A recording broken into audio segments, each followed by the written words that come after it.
À présent, Mathias Inbar, bonsoir.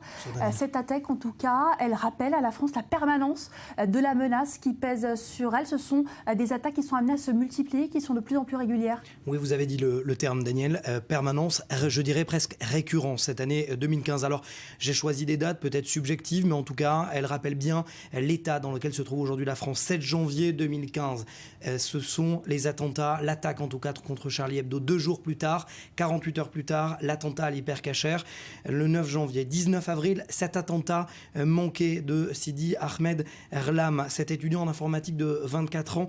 Il se tire dessus et finalement, il était soupçonné par la police de vouloir attaquer deux églises de la banlieue de Paris, de Villejuif. 26 juin 2015, c'est ce patron décapité à Saint-Quentin-Fallavier. 21 août 2015, l'attaque du Thalys, vous le savez, et puis les attaques du 13 novembre 2015, ce massacre en plein Paris, 129 morts. Et cette phrase qui restera gravée finalement, celle du ministre de l'Intérieur français, Bernard Cazeneuve, qui dira « Quelles que soient les préparations que nous prenons, le risque zéro n'existe pas ». Voilà ce que déclarait Bernard Cazeneuve. Alors le risque zéro n'existe pas, c'est une certitude, mais est-ce que la France est prête à faire face, dans la mesure du possible, à ces menaces aujourd'hui?